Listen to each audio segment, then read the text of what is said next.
یہ صبر کے خلاف نہیں.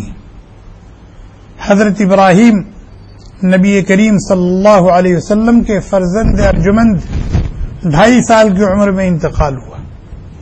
اللہ کے نبی علیہ الصلاۃ والسلام قبرستان لے گئے. آپ کی آنکھوں سے آنسوؤں کی لڑیاں جھڑ رہی تھی. بعض صحابہ کرام کو حیرت ہوئی کہ اللہ کا نبی عزم و استقلال کا پہاڑ، اس کی آنکھوں میں آنسو ہیں اور رو رہا ہے. چنانچہ ایک صحابی نے کہا انت یا رسول اللہ، آپ رو رہے ہیں؟ اللہ کے نبی علیہ الصلاۃ والسلام نے فرمایا یہ اللہ کی رحمت ہے، یہ آنسو یہ اللہ کی رحمت ہے جو اللہ تبارک و تعالی نے اپنے بندوں اور اپنی بندیوں کے دل میں ودیعت کر رکھا ہے.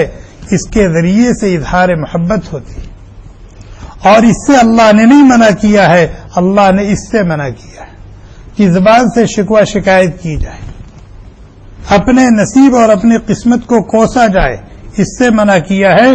آنسو بہانے سے، رونے سے نہیں منع کیا. تو کیا وظیفہ اس موقع پر کہ اس آنے والی مصیبت کو اللہ کی طرف سے سمجھا جائے، اس کو برداشت کیا جائے، اللہ سے اجر و ثواب کی امید رکھی جائے، اور یہ یقین رکھا جائے کہ اس میں کوئی نہ کوئی میرے لیے خیر ہے، اس میں اللہ کی کوئی نہ کوئی حکمت ہے. جو میری نوکری چھوٹ گئی، جو میں بیمار ہو گیا، جو میرا یہ نقصان ہو گیا، جو مجھ پر یہ حالات آ گئے، میری پر پریشانی آ گئی، اس میں کوئی نہ کوئی حکمت ہے، بھلے ہماری سمجھ میں نہ آئے.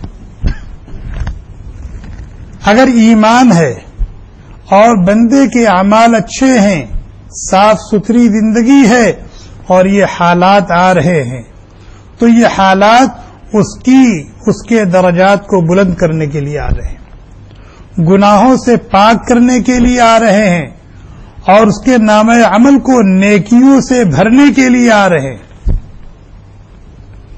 اور دنیا میں اگر کوئی آدمی کہیں ٹیسٹ نہ دے، امتحان میں نہ بیٹھے، تو ترقی ملتی ہے اس کو. ایک بچہ ہے، اسکول میں پڑھ رہا ہے، پورا سال پابندی سے وہ اسکول جاتا رہا اور محنت سے پڑھتا رہا، لیکن امتحان میں نہیں بیٹھا. اگلے سال ترقی ہوگی اس کی؟ نہیں ہوگی.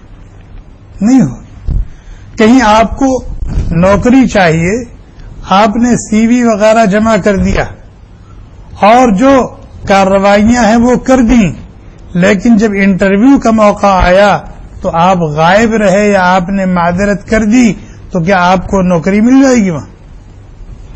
بغیر امتحان کے مرحلے سے گزرے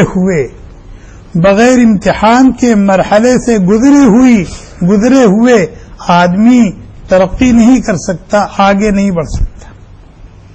تو دنیا میں بھی جو حالات آتے ہیں وہ اسی لیے آتے ہیں تاکہ اس بندے کو دنیاوی اعتبار سے یا یقینی طور پر اخروی اعتبار سے ترقی دی جائے. اور اگر ایمان ہے اور اعمال اچھے ہیں اور آزمائشیں ہیں، امتحانات ہیں، تو یہ اس کے محبوب عند اللہ اور مقرب الی اللہ ہونے کی علامت اور دلیل ہے. چنانچہ دنیا میں جتنے انسان گزرے ہیں ان میں سب سے زیادہ محبوب، سب سے زیادہ مقرب، سب سے زیادہ چہیتے اور پیارے نبی کریم صلی اللہ علیہ وسلم. ان کی زندگی دیکھیں، دنیا میں آنے سے لے کر دنیا سے جانے تک پوری زندگی آزمائش میں ہے، امتحان ہے. ابھی دنیا میں آئے نہیں تھے کہ باپ کا سایہ اڑ گیا. اس سے بڑی آزمائش اور کوئی ہو سکتی؟ اس سے بڑا امتحان کوئی ہو سکتا ہے؟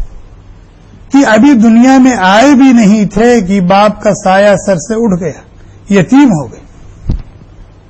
ابھی 6 سال کی عمر ہوئی تھی کہ ماں بھی دنیا سے چلی گئی، اور ایسے نہیں گئی کہ گھر میں ہیں، بنگلے میں ہیں، کوٹھی میں ہیں اور وہاں انتقال ہوا اور ان کو دیکھنے والے، سنبھالنے والے، سہارا دینے والے موجود. ایسا نہیں تھا، بلکہ وہ مدینہ منورہ سے اپنے میکے سے مکہ مکرمہ یعنی سسرال آ رہی تھی.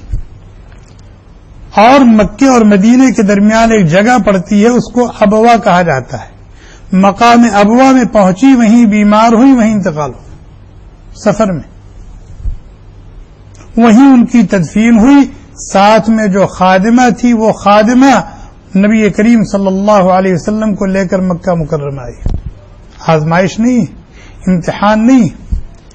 اور ان کے والد دنیا سے گئے بھی تو ایسا نہیں کہ بہت بڑا بینک بیلنس، جائیداد اور پراپرٹی چھوڑ کے گئے تھے، کچھ بھی نہیں تھا، کچھ بھی نہیں تھا۔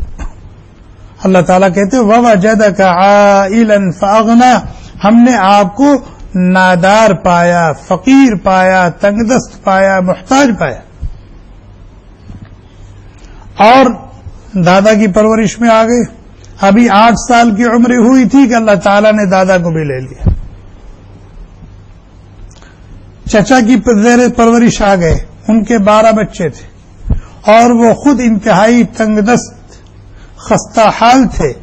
وہ ان کی پرورش کیا کرتے، ان کی دیکھ بھال کیا کرتے، ان کی ضروریات کا بندوبست کیا کرتے؟ نبی کریم صلی اللہ علیہ وسلم نے پسند نہیں فرمایا کہ وہ اپنے چچا کے اوپر بوجھ بنے، اس لیے آپ نے اپنی ضروریات کے بندوبست کی فکر خود کی۔ قوم کی بکریاں چراتے تھے، قوم کی بکریاں چراتے تھے، اور جو کچھ مزدوری ملتی تھی اس سے اپنی ضرورت پوری کرتے تھے، آگے پیچھے کوئی نہیں تھا۔ اور پھر جب چچا کی پریشانی دیکھی تو ان کے ایک بیٹے حضرت علی کو بھی اپنی زیر کفالت لے لیا اور ان کی ساری ضروریات اور سارے مصارف کا بندوبست خود کرنے لگے۔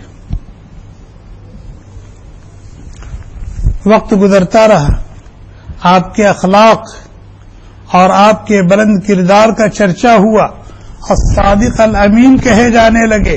اللہ تعالیٰ نے خلعت نبوت سے سرفراز فرمایا۔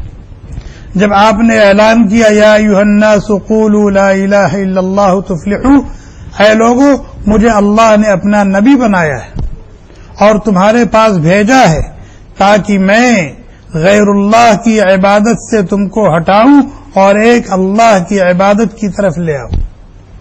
پوری قوم دشمن ہو گئی، کوئی تھوک رہا ہے، کوئی پتھر مار رہا ہے، کوئی گالیاں دے رہا ہے اور کوئی گرد و غبار ڈال رہا ہے، اور آخر زندگی تک یہی صورتحال ہے۔